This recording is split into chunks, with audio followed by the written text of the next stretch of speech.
সরকার নির্ধারিত 17টি পণ্যে পাটজাত মোড়কের ব্যবহার নিশ্চিত করতে ভ্রাম্যমাণ আদালতের এই অভিযান। দুপুরে রাজধানীর কারওয়ান বাজারে ঢাকা মেট্রোপলিটন পুলিশের নির্বাহী ম্যাজিস্ট্রেট মশিউর রহমানের নেতৃত্বে শুরু হয় অভিযান। পাটজাত মোড়কের ব্যবহার না করা এবং মূল্য তালিকা না রাখায় কয়েকজনকে অর্থদণ্ড দেয়া হয়। মূল্য তালিকা টাঙানো এবং যিনি টাঙানো তার সেই বিষয়ে অপরাধ, এবং পাশাপাশি যে চটের বস্তা ব্যবহার না করে প্লাস্টিকের বস্তা ব্যবহার করার অপরাধে আমরা 3 জনকে বিভিন্ন অর্থের অর্থদণ্ড করেছে।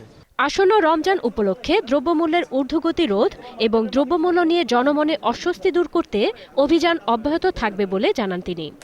আসন্ন রমজান উপলক্ষে দ্রব্যমূল্য ঊর্ধ্বগতি যাতে না হয় সেই জন্য আমরা মনিটরিং করেছি, কয়েকজনকে আমরা আইনে আওতায় এনেছি। পরিবেশের স্বার্থে পাটজাত মোড়ক ব্যবহার নিশ্চিত করার তাগিদ দেন এই কর্মকর্তা।